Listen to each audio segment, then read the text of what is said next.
I have Dollop tour dates to announce for the year 2024 of our Lord J-Town.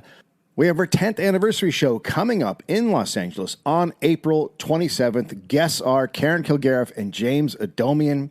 And then we are going to Australia, starting on May 13th in Perth, May 16th in Sydney, May 18th in Brisbane, May 20th in Canberra, May 22nd in Melbourne, and May 24th in Adelaide. You can get your tickets at dolloppodcast.com.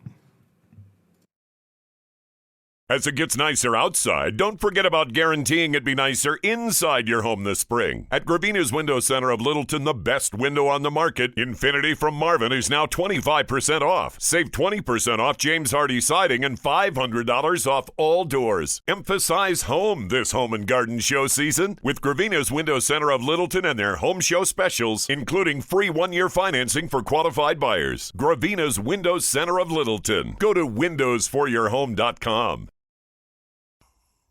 You're listening to The Dollop. It's an American history podcast.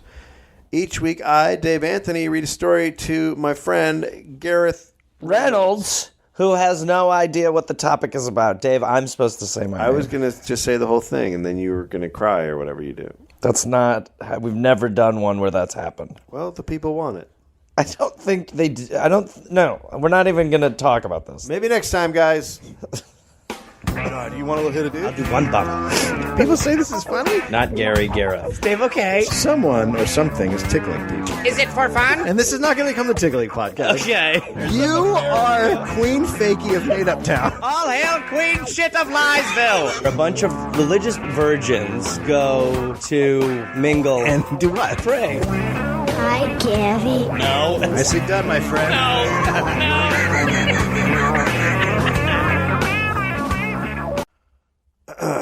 So, there.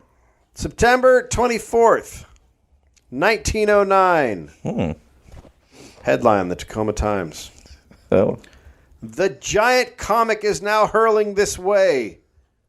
The giant comet? Yeah, I thought you said comic for a second. I hope I did. The giant comic. Oh, Ralphie Where are May! you? It's just like a Godzilla-sized comic. How did you two meet? Oh, God! You ever notice? Here's Halley's Comet, biggest and rarest of comets, now headed this way. It can soon be seen now for the first time in 76 years. Called the Evil Eye of the Sky, it has just been sighted by astronomers at the Harvard Observatory and is bearing down on the Earth at a rate of several thousand miles a second. Its tail is millions of miles long, and the comet itself is bigger than the sun. Once every 76 years, this hobo of the heavens wanders the Earth's orbit. They've really get the nickname and business of the comet. Well, hobos were big back then, right? Hobos were big, the evil eye of the sky. So they're just going to go ahead and call a comet a hobo. The galaxy's hobo. It's a wandering around the galaxy. Here comes the hobo. Hobo. Every 76 years, the hobo of the heavens wanders into the Earth's orbit. Spare change. Oh, no, the comet. Leaving a meteor shower in its wake. Its appearance always has been associated with some big event in world history, and now it makes good its reputation coming just after the North Pole is discovered. So I guess they just found Santa. Jeez. Get out of here. The comet will be visible with good telescopes from all of the United States for several months. Astronomers' present theories about comets make old beliefs seem funny. People used to I love that. Because we're in that time now still. You're always in that time. But the idea that, like, in 1909, they're like, well, we used to think we had it figured out, didn't we? Here's what it really is. The comet is a homeless man. People used to shudder when they dreamed of the Earth hitting a flying comet. Halley's Comet thought to be more dangerous than others because it is so big and could clear out our whole system of planets. But the comet is as harmless as an incandescent electric light. They're throwing in all the modern day shit. I mean, really, yeah, they're like the cutting edge. Super topical stuff. It's the skateboard of the sky. Comets are composed of gas, the kind of gas that shines where there is no air, just like the electric light's shining thread does. The vacuum around the planet's like the vacuum in a glass tube. I don't even think they're trying anymore.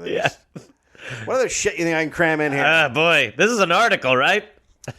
The Harvard astronomers not only will look at the comet with their telescopes, but clear through it to see stars on the other side. How about that? It's crazy. Camille Flammarion, the distinguished French astronomer, noted that Halley's Comet had already visited the Earth 24 times since the year 12 BC. Wow. Alfonso the Sixth of Portugal, when the comet of 1664 appeared, overwhelmed it with abuse and threatened it with his pistol. Oh, boy, that comet dodged a bullet that day. I will shoot you. Get out of the sky. I want to know more about that story. The man who shot at comets. It sounds like he thinks it was effective, that he made it go away. That's so great. Well, you all should be thanking me. You saw me call it a cunt and shoot at it, right? You cunt. Cunt. Halley's famous comet appeared again in April 1066 at the moment that William the Conqueror was invading England. Oh. All the chroniclers at the time wrote, "The Normans, guided by a comet, are invading England." I feel like Of course. they weren't okay. It's very validating to see this. Okay, they weren't guided by a comet. Guys, get your swords. Put your swords into it and let it guide us. Follow the comet to England. Comet will lead us. The celebrated surgeon Ambrose Pare described the comet of 1525. Quote, "The comet was so horrible and so frightful and engendered such great terror in the vulgar that many died of fear. Others fell sick. It appeared to be of excessive length and the color of blood." I like how it took it personally. It was overdoing it with its size. Wouldn't stop looking at me. We get it. You're big. Holy shit. Don't rub our faces in it. My wife's dead from fear. At the summit, one saw the figure of a bent arm holding a large sword in the hand, as in the act of striking. At the point, there were 3 stars. Wait. He thought that he saw in the comet an arm holding a sword. Is it possible they're getting stupider? I thought there would be some sort of evolution. This is back in time, so it is. Oh, but still, This is before the guy who shot it with his gun. Oh, this is. Okay, sorry. Okay. So we are going in the right direction. At the 2 sides in the rays of this comet were seen a great number of axes, knives, and bloody swords. Among them... You just have to be so stupid. It doesn't matter what time. Do you see the swords? Look at that. It's a flying fight. It's a cartoon fight in the sky. Among the knives and swords were a great number of hideous human faces with bristly hair and beards. Help us. Oh my God, it's Silver Lake. Hey, we're the bad guys from Superman. The appearance of Halley's Comet in 1835 was blamed for several things, including the fall of the Alamo, the destruction of 350 buildings in New York City because of a fire that raged for several days and nights, the massacre of over 280 people in Africa by 10,000 Zulu warriors, and wars that erupted in Cuba, Mexico, Ecuador, Central America, Peru, Argentina, and Bolivia. That's great. So all And it's the reason I cheated on my wife on accident, too. I told you, the fucking comet. Nicolas Camille Flammarion, born February 26, 1842, was a French astronomer and author of more than 50 titles, including popular science works about astronomy, several notable early science fiction novels, and works of psychical research and related topics. Parapsychology, basically. Okay. The study concerned with the investigation of paranormal and psychic phenomena. Parapsychologists study telepathy, clairvoyance, psychokinesis, near-death experiences, reincarnation, apparitional experiences, and other paranormal claims. Flammarion also published the magazine L'Astronomie starting in 1882, and he maintained a private observatory at Giseville-sur-Agra, It's like I'm there. From an 1894 magazine interview, quote, "He knows everybody in Paris, and he is constantly being consulted on all sorts of questions by Parisian reporters. He receives several thousand letters from all parts of the world, especially about anything new in the branch of astronomical science. And he is editor of the monthly magazine which he founded." And he's special. About spiritualism, he wrote. Remember spiritualism? Yep. From the Ouija board. The magazine Oui. The we. Spiritualism is not a religion, but a science, of which we as yet scarcely know the first thing about. As to beings different from ourselves, what may their nature be? That souls survive the destruction of the body, I have not the shadow of a doubt. If the souls of the dead are about us, upon our planet, the invisible population would increase at a rate of 100,000 a day, about 36 million a year, 3,620,000,000 in a century, 36 billion in 10 centuries, etc. You get the point. You get the point. Unless we admit reincarnation upon the earth itself. Well, I mean, so his point is that prove reincarnation. Yeah. If reincarnation wasn't happening, then there would be tons of. We would be it's like a mosh pit of like dead people around us. Like move, just sardine, like it's sardine. Oh no, more people died. Oh yeah, make room. Move. I'm getting squished. We're all getting squished, Ted. In his presidential address before the Society of Psychical Research, he summed up his conclusion after 6 years of research. Quote, there are unknown faculties in man belonging to the spirit. There is such a thing as the double. Thought can leave an image behind. Psychical currents traverse the atmosphere. We live in the midst of an invisible world. The faculties of the soul survive the disaggregation of the corporeal organism. There are haunted houses. Exceptionally and rare, the dead do manifest. There can be no doubt that such manifestations occur. Telepathy exists just as much between the dead and the living as between the living.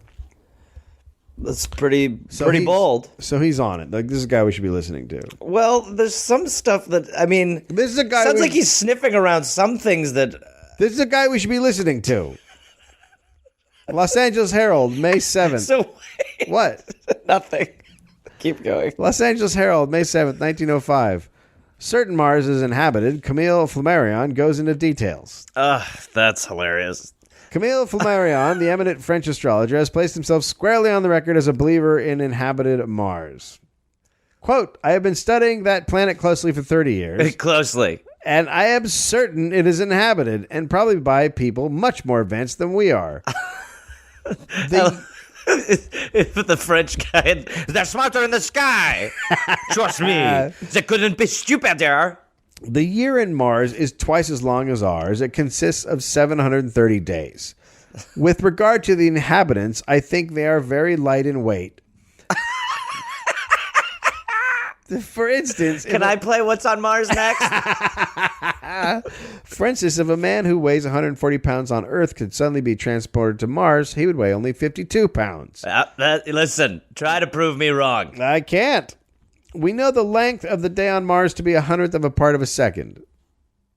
The length of a day on Mars is 100th of a part of a second? That's what he thinks. So these days are just... He didn't say I think. He said we know. We know. That's right. The climate of Mars is very mild.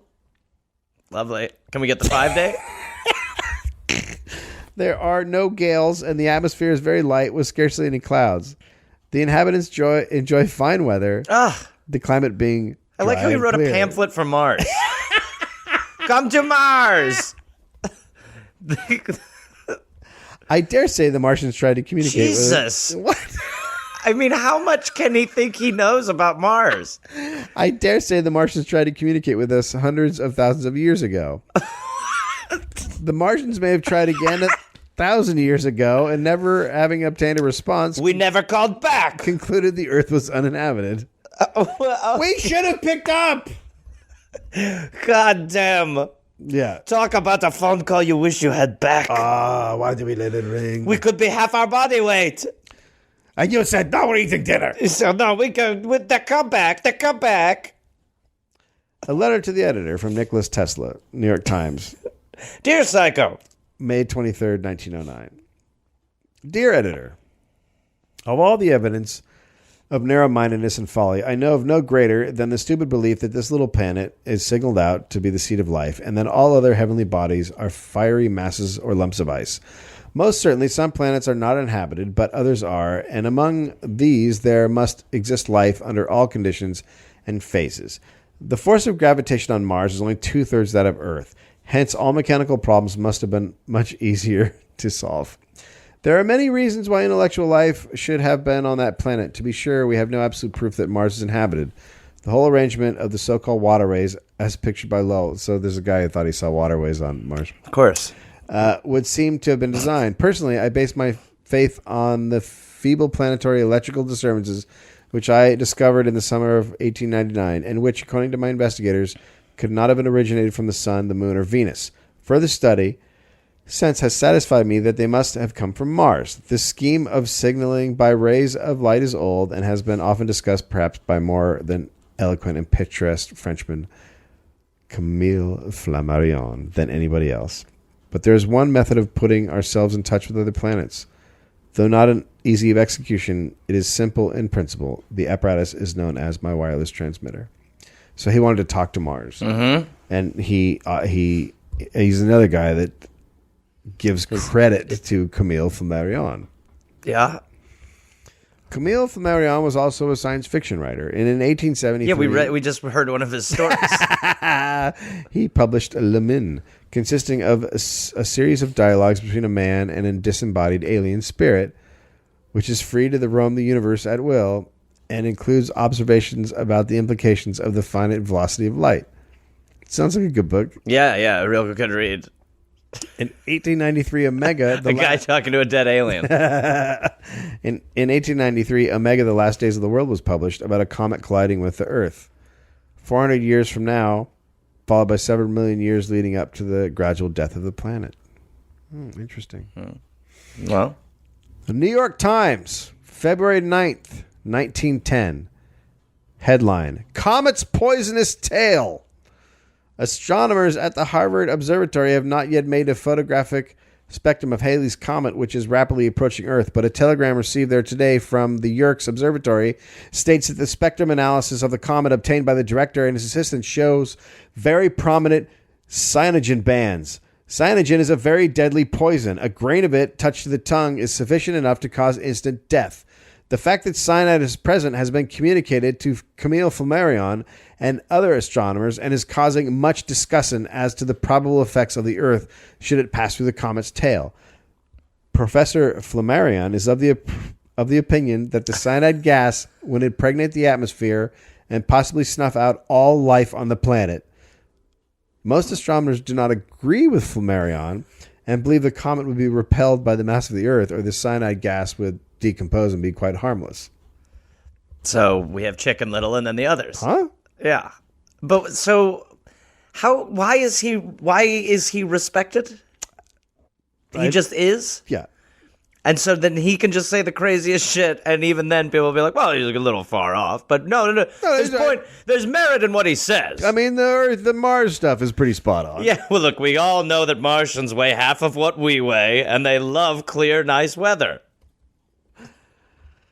Professor Edwin Booth, one of the best-known experts on spectrum analysis, declared that if a sufficiently quantity of cyanide gas observed in the tail of the comet by Camille Flammarion unites with the hydrogen in the atmosphere, the results will be fatal, and the lives of the inhabitants of the Earth will be snuffed out. But they have no right. I mean, there's just no rhyme or reason. They're just saying there's it's got a cyanide tail. Oh, I don't know. I think they might have been able to tell with the spectrum analysis stuff. Okay, so there is a connection to reality there, but then they're just predicting. The union of cyanide and hydrogen God would damn form it. the deadly gas known as hydrocyanic acid, the most deadly poisonous known to science, said Professor Booth. Cyanide itself is deadly, but with hydrogen forms a gas, which means death for man and other animals. February 9th, 1910, New York Times. No danger from comet. Michigan astronomer says there'll be not enough poison to kill an insect. Professor Hussey, astronomer of the University of Michigan, today ridiculed the idea that life is in danger when the Earth passes through the tail of Halley's Comet. All comets are the same in chemical nature. The Earth has passed through comet tails before, and no bad effects have been felt. There cannot be any possible danger. You will find 50 times more gas in a chemical laboratory. Well, this guy sounds cuckoo. Tacoma Times, headline, Comet may kill all life on Earth. Jesus. New York Tribune, Comet's cyanide. San Francisco Call. Comet may hasten Resurrection Day. Oh, that one makes sense. The Seattle Star. Warning, Halley's Comet will get you if you don't watch out. That's a little weird. That's not a good one. Don't take your eyes off it. The Paducah Evening Sun. Comet may kill all life. Comet fucked your parents. Meanwhile, actual scientists assured the world that it was absolutely impossible for any harm to come to anyone or anything. Headline: Scientists taken over by evil comet makes him say things that aren't true. They fed the facts as far and wide as much as possible in newspapers, magazines, pamphlets, and word of mouth. Most people grasped the idea. Ad men took advantage of the situation. When you're going to die in a comet fire, what kind of smoke would you like to have? Shirt collars, eyeglasses, soaps, perfumes, throat lozenges, printing services, champagne, bath powder, coffee. What an unruly array of products readied for the comet. Companies and advertising firms concocted tie-ins. Halley's Comet brightens the skies once in 75 years, but every day the Earth is brightened by Spalio. What? What is Spalio? I think it's a soda. Halley's Comet is supreme among celestial signs as Shem El Nazim is among delightful scents.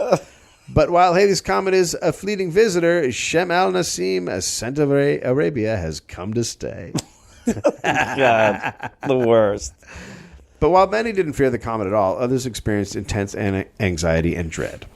The reported presence of cyanide was enough to create terror in the minds of the ill-informed. Fox watchers. Fox News watchers. Yeah, no. May 18th was a day of dread, for on that day the Earth was to pass. Just imagine, honestly, you can just imagine Fox News' coverage being well, what will happen when we pass through the cyanide tail? What's Obama going to do to stop the cyanide I think tail? Obama has really dropped the ball on this. I mean, this comet is going to kill our babies.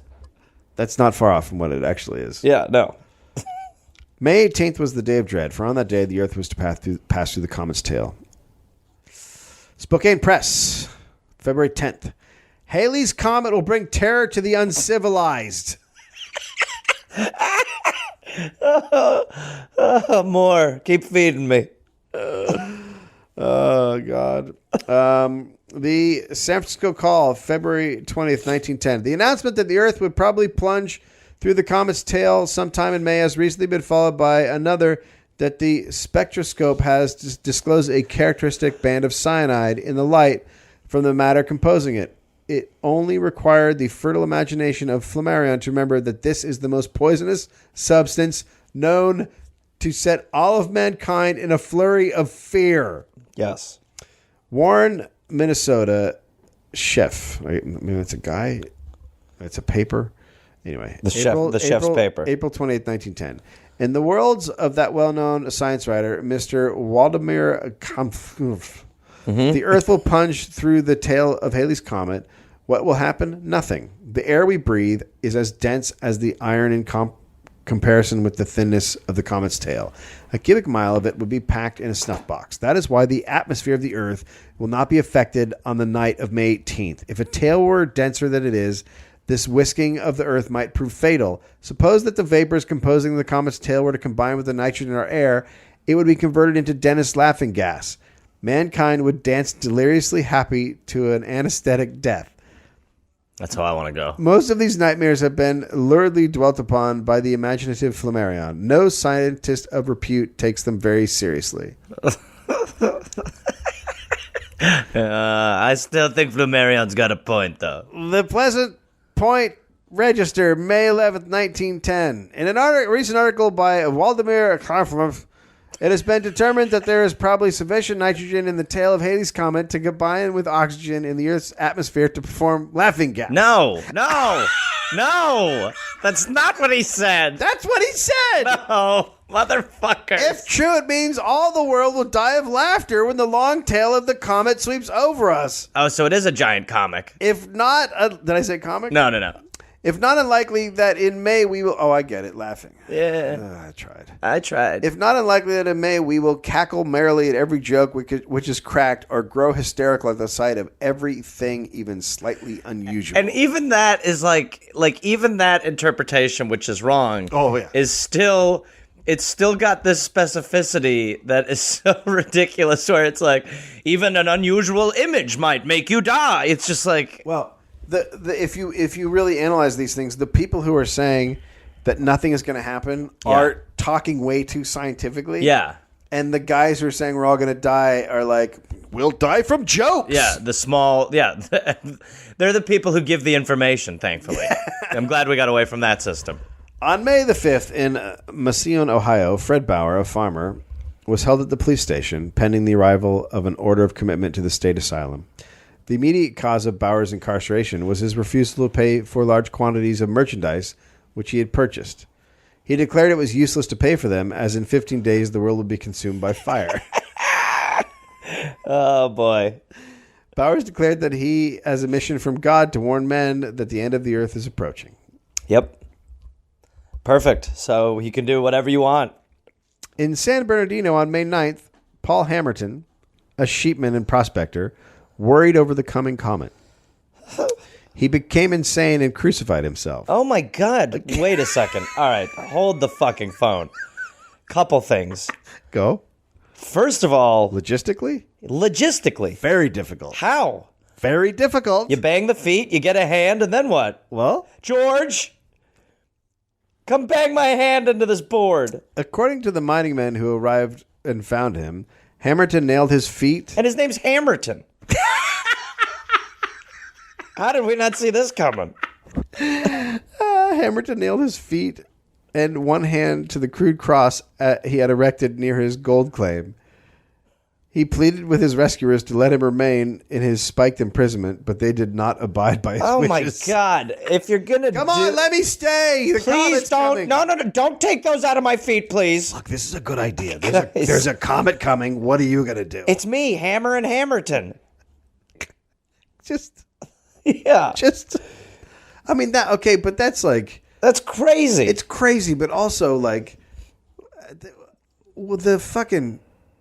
the balls it takes to hammer your feet into a. Oh, I mean, yeah. No, it's. I mean, you've got some stones. If there is Jesus looking down upon us, he was probably like, "No, sir, No. my God, Oh, come on, you've not like that. You've missed the whole. Read the book again. You've missed the whole point." Arizona Republican, May 10th, May 10th, 19. Jesus, sheep farmer found. Comet coming to murder. The Malapai Mining Company for the last year has been preparing, quote, comet-proof rooms and is now ready to make reservations. Oh my God, Rooms we are doing the same thing over and over Yes. again. Rooms are in cross-cuts driven from the bottom of a 350-foot shaft and in solid rock. 50 feet of soil overlays the ground, which will act as a deadener of a direct strike of the comet. While each room is connected by the air pipe to the main air pipe of the shaft. This pipe is filled 1/4 of its length with a patented packing which purifies the air. Oh yeah. 20 feet of pipe is filled with concentrated dynamic fumes. This will counteract any poisonous gas no matter how bad it gets. Guests will be sealed in rooms by a 2-foot wall of cement. Oh man, you and the wife make a weekend of the comet apocalypse. 10 days provisions and water will be put in each room. The room will not be open until the comet is beyond the North Star. So just to sum up, you go into a room. Sounds They lovely. cement you in with 2 feet of cement. Yeah. So you can't get out. No. No matter what's happening, you can't get out. Yeah. But you have 10 days worth of food, And you go, okay. so you'll be fine. No charge will be made for the rooms, So what do they? but a sum will be demanded for unsealing them. Oh, so it's just so it's the ceiling fee that kills you. So how much is it going to be? We'll let you know. The rooms We'll let you are know. the rooms are free, We'll let you know on the way out. but if you want to survive, it's gonna be $1,500. We're going to put you in a tomb, and if you want out, you have to pay us. The idea of getting cemented in. Who would be like, this sounds perfect. Great idea. This is better than all the other options. I mean, I have 10 days worth of food. I've got no way of getting out. It's perfect. It's great. The people who cement me in are probably going to die. Oh, right. Yeah. So there doesn't Everyone seem... has to be cemented in. Well, but somebody who's going to... There has to be a person at the end Who's dead from the who's comet? going to be... Well, who's going to do the last cementing, and that person will die from the comet. So then you can't get Unless out. he cements himself in, But then how is he going to get anyone out? well, he might have the tools to uncement. This is what you need to do. If you're rebuilding this Comet bunker, you need to give people... They need to have their own way of getting out of the cement when they choose. Here's what I like. That fee will kill you. I like the idea of a guy cementing everyone in two guys, and then the one guy cements the other guy, and he goes, okay, now it's my turn, and he cements himself in, and then he goes, oh, fuck. Shit. Wait. Shit. Oh, there's a problem with the plan. Hey, guys. Can you hear me? Guys. Can you? By the way, I only have 2 days worth of food in mine. At a special meeting of the Chicago General Committee for the reception of Halley's Comet, Professor Graham Taylor read a report from Oxford Professor Turner stating that if people wished to bottle some of the air on the night of May 18th, they could hand a part of the comet down to their grandchildren. On behalf of the committee, the treasurer was directed to buy 50 dozen bottles of champagne for May 18th. After the champagne was finished, the bottles were filled with Halley's best and recorked to take as souvenirs. Here you go, Jimmy. It's an empty bottle of champagne. Happy birthday, kid. It was in a room in Chicago. There you go. This was in a room in Chicago. I drank that champagne. Full of Halley's. And now it's yours. Okay? On the night of May, I think this is right, 16th, passengers in a crowded northbound 8th Avenue trolley car in New York were all convinced that the tail of Halley's Comet had sideswiped the Earth. As the car was passing through Columbus Circle, the roof broke with a crash and every pane of glass shattered. It's a comet! Exclaimed a woman passenger. We're the best. Just all it takes is one dumbass to say it quick. The same idea possessed all the other passengers. I was just going to say it was a comet. And there was a rush for the doors. Quick, it's a comet! Move! The comet's coming to strangle us! God, it's hitting the top of I should have got cemented in early. What actually happened was that employees of a motor car company were testing a new cooling fan for automobiles when one of the fan blades got loose and flew through an open fifth-floor window. The blade, Jesus. weighing about 20 pounds, was turning 1,000 revolutions a minute when it broke off. The piece of metal went up at least 600 feet before starting downward. And they're worried about a comet. And the large hub end of the blade struck in the roof of the car, the blade piercing through. The shock broke every window of the car. Glass flew in all directions, but no one was hurt. The comet! It was definitely a comet. I saw it. I saw the comet. It hit the top. It had a big sword arm in it. It had an arm with a sword and it cut the roof off the car. Snake oil salesmen and swindlers looking to make a fast buck Oh, yeah. were also very common at this time. Many people purchased gas masks. Some crooks sold anti-cyanide comet pills for $1 a pill. Ugh. Which were actually made of a harmless combination of sugar and quinine. This, they were told, would help them withstand the gases of the comet's tail. Oh, God. It is the same shit, different day. Comet pills, May 16th.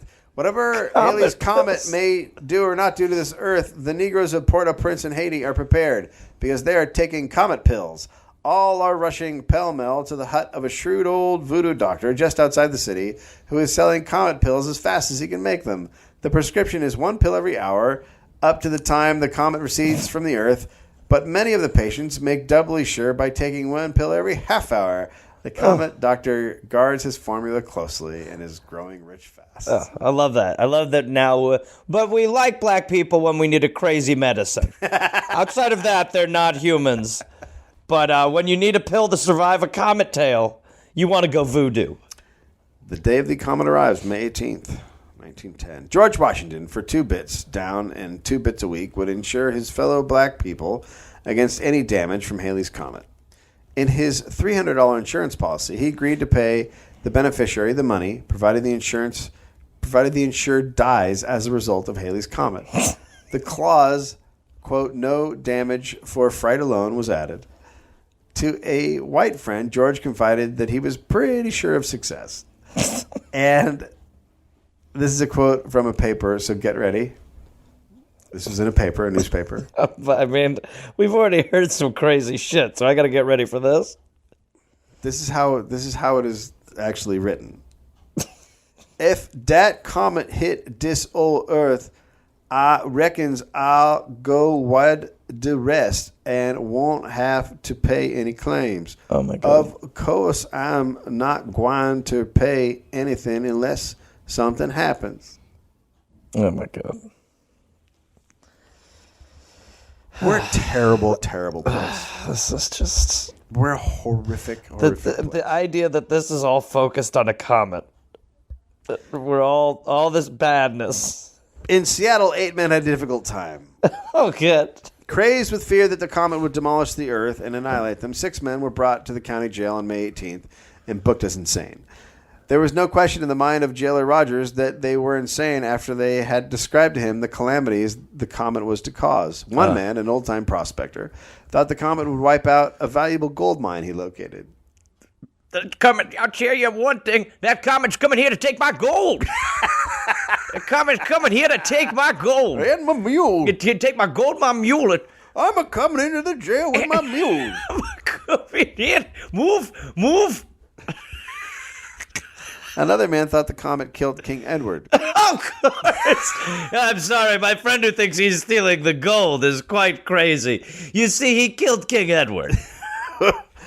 He said King Edward was a friend of his. He was grieved at the death of the king, but what upset him the most was that the comet set fire to a letter that King Edward had written him. Yeah, you know how malicious that comet can be. And he asked for the jailers to help him look for pieces of it. Okay, please, open these doors. I need to find my letter that the comet burned from King Edward. In Walla Walla, Washington, Peter Augusta, a French shepherd, was put in a padded cell in the city jail, suspected of being insane as a result of worry over the approach of Halley's Comet. Augusta talked incessantly in French about the comet and showed every evidence of terror on account of its approach. United Press Leastwire. Oh, boy. Alene, Oklahoma. Because Henry Heinemann, leader of a band of religious fanatics, wanted to sacrifice his 16-year-old stepdaughter, Jane Warfield, All right. to save... I'm good.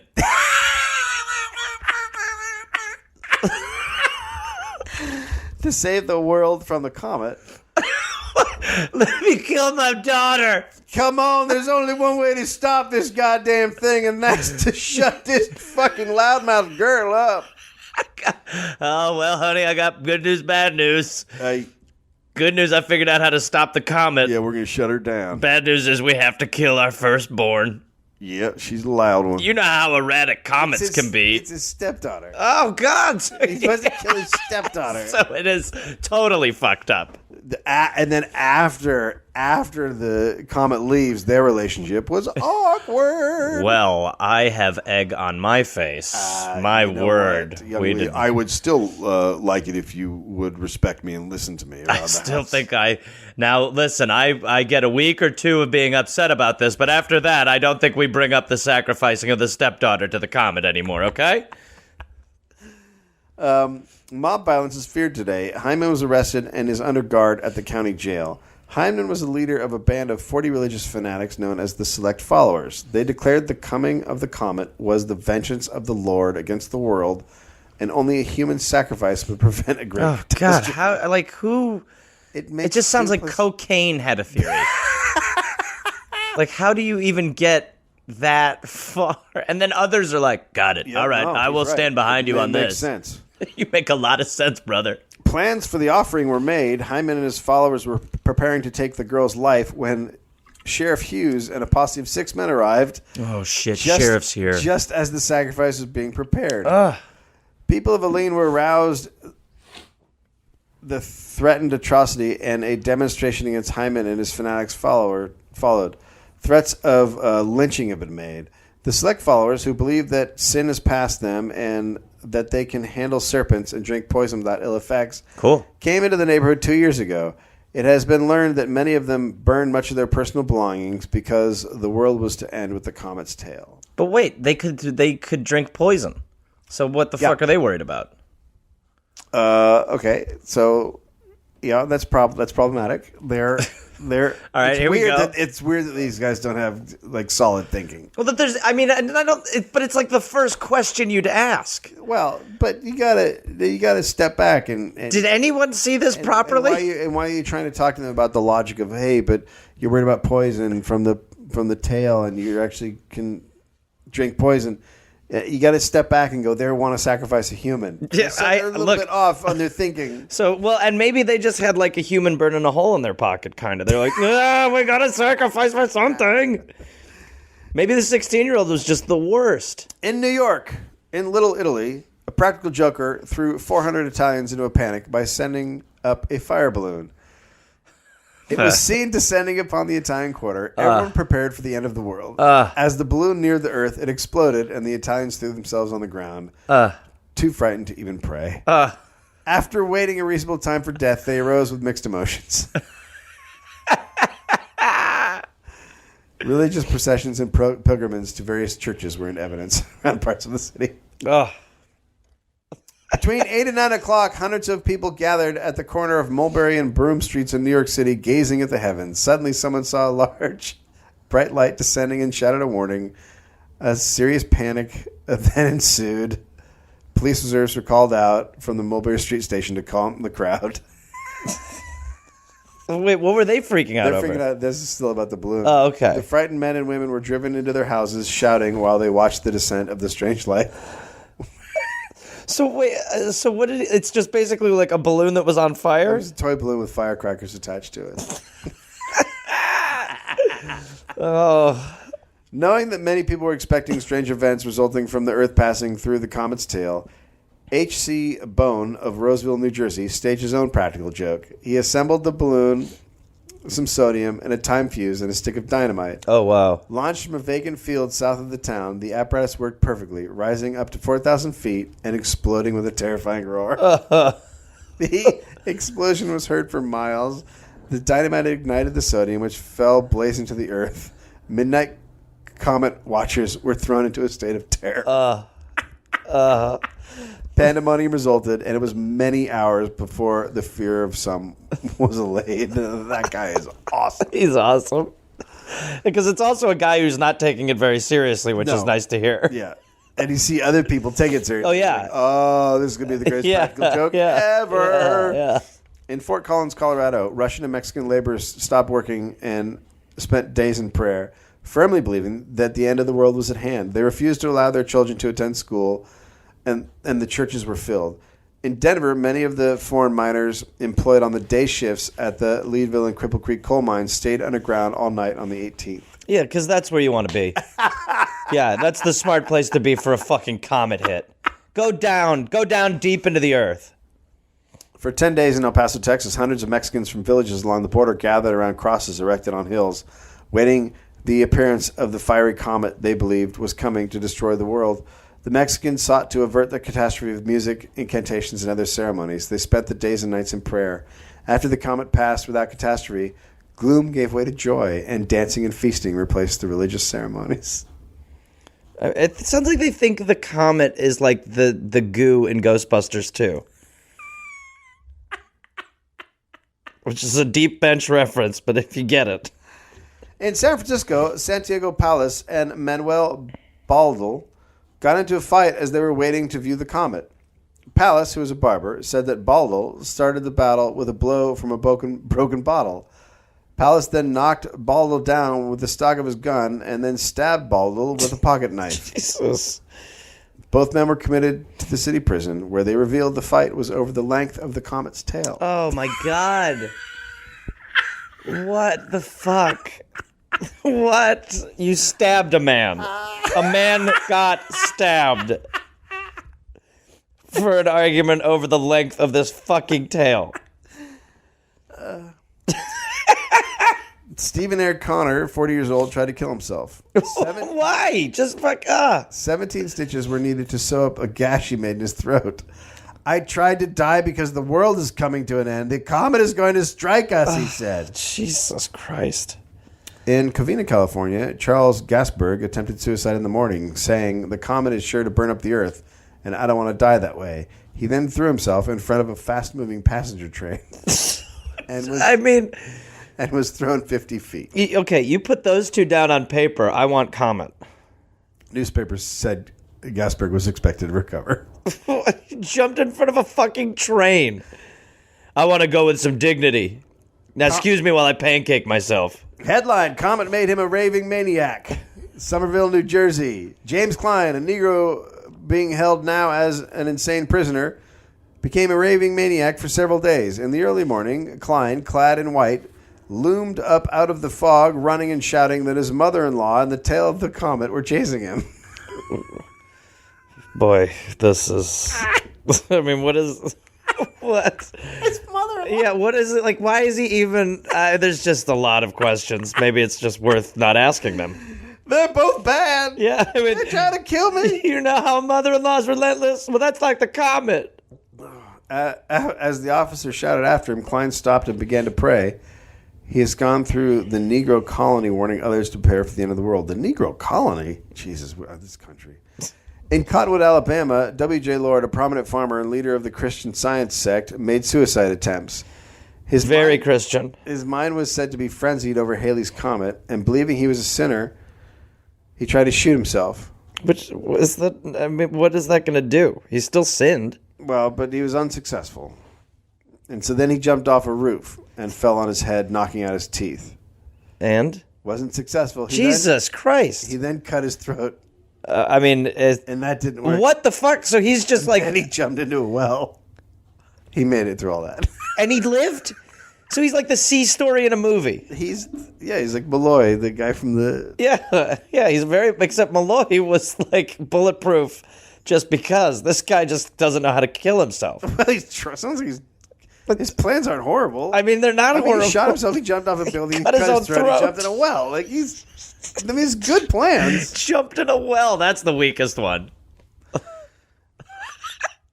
He cut his own throat and was like, to the well. As dawn arrived on May 20th, 1910, the world had not ended. The Chanute, Kansas Times, May 20th, 1910. Really, what a lot of worry and bother over nothing. Halley's Comet has come and gone, and we are still here. This weird celestial visitor was not so unfriendly as many had anticipated. With the gentle flirt of its impunent tail, it spurned the weary old earth and left it rolling along its path around the sun, in apparently as good a condition as before.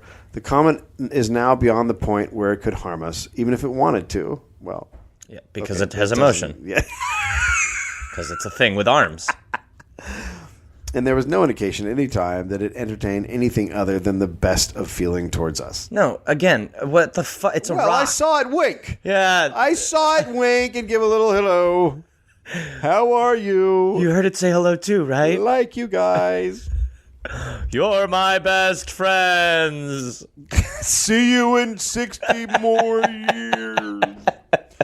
But it certainly was a rare experience. It is not recorded that the human family ever underwent just this experience before. Doubtless the Earth has passed through comets' tails, but that must have been thousands of years ago. No. Thanks to scientists, we were forewarned and were prepared for only harmless phenomena. Yeah, thanks, science, for this. Thank you, science. The scientists, however, were divided as to what sort of heavenly manifestations might be expected. Some said there would be nothing, and others went to the extreme of saying that the Earth would be enveloped with a luminous gas of such brilliancy as to blind all living things. Oh, I didn't hear about that. Yeah, I mean, because it's gonna be super bright. It didn't even need to be said by anyone because you knew it had been. Sure. So you could just be like, yeah, there's some people who think it makes lizards blind. So close your eyes. Okay. The comet's coming. Close your eyes. It was even darkly hinted that people of the Earth would die holding their sides in shrieks of laughter because of the presence of laughing gas in the comet's tail. It is a relief to know that Halley's Comet, notwithstanding the harmlessness of its visit, is outward bound and that it will not return again during the lifetime of most of the people now on Earth. So we can do this whole crazy thing again. Yep. Prattle as we may about our confidence in astronomical science, its approach put a bit of a strain on the nerves. Yeah. Dude crucified himself. Had there been anyone alive who actually met a comet's tail and survived, it would have been reassuring. As it was, we had to take the scientist's word for it. And, well, science has been known to make mistakes. However, here we are, safe and sound, with a clear track ahead and no other comets to fear for some time to come. Halley's Comet will not return to Earth until July 28th, 2061. Am I going to make it, Dave? I don't know. Probably not. But this reminded me of when I was... Y2K? Yeah. Yeah. It's got Y2K written all over it. Y2K, Yeah. which my dad bought cases of Dinty Moore stew. Yeah. Had. By the way, I love how your 30 dad gallons is of planning water. to just get bad diarrhea when the apocalypse comes. Just getting Dinty canned stew. It is. It's Y2K. Yeah. No, I mean because. Oh fuck. And that's what's so fucking obnoxious is that we don't learn. We do don't not learn. We never It's learn. always the same shit. It's Yeah. just a different version. Yeah. But yeah, it totally is Y2K. It never stops. No. And it never will. No. Because yeah, that was insane. And then literally nothing happened. No, nothing happened. Nothing No, happened. what happened was a bunch of people missed looking at this really cool thing in the sky that Yeah. would have been great to see. Yeah. Yeah. Because they were too busy finding nails for their feet. And spending the night in a mine. Just concreted in. I mean, that ended. People probably were trapped in this underground comet cave. And then they get him out. So is everybody dead? And nothing. No, actually, we hear it was really cool to look at. Oh my god, it was awesome. It was like super red, and everyone was like, people at the time. It was pretty great. My wife cut her own throat in there. Oh, so that's $5,000 There's a fee for that? to get out. Well, Oh. also to take her body out. Goddamn comet. Motherfucking comet. Fucking goddamn Comet. By the way, Mark Twain was born when Halley's Comet was passing through. Well, a lot of He people- died when Halley's Comet was passing through it. That's because a lot of people I know, scientists I know, say that the comet is Mark Twain's dad. And it just dropped him off for a little while, and then it picked him up. I'm not sure you know what a scientist is. Yeah, no, they're the people who speak with a French accent and shout crazy shit. Fair. Yeah, so my scientist friends. Fair. Fair enough. So you're telling me Halley's Comet wrote Huckleberry Finn? That's correct. Whoa! Science. Hashtag science. There'll be more. We'll talk more. Yeah. Well, there you go. Good. Halley's Comet. We've learned. We learned a little bit about people. Yep. Especially Americans. Yep. Not good. Yep. As usual. Well, the Negro colonies will stick with you. Jesus. Oh, yes, it's Gareth. Not Gary, stop it. Gare Force. Listen, I've got a bunch of stand-up shows coming up, and I want to see you there. We can hug. I will be at Rooster Teeth Feathers in Sunnyvale, California, April 18th, 19th, and 20th. Then I will be in Chattanooga, Tennessee, June 18th. I will be at Nashville, at Zanies, June 19th. I will be in Huntsville, Alabama, June 20th. I'll be in Atlanta, Georgia, June 21st, June 22nd. Then I will be in Pottstown, Pennsylvania, June 26th. Then I'll be in East Providence, Rhode Island, June 27th. Then I'll be in Boston, Massachusetts, and Boston, June 28th. That's 2 shows. I will be in Springfield, Massachusetts, June 29th, Rochester, New York, June 30th, and then July 5th through the 6th. Canada, I've heard your prayers, and I will answer them. I will be in Toronto. So come join me at the Comedy Bar. Go to GarethReynolds.com for tickets and information. That's right, Gareth Force. We're calling you up. It's the big time. The big leagues. This went poorly.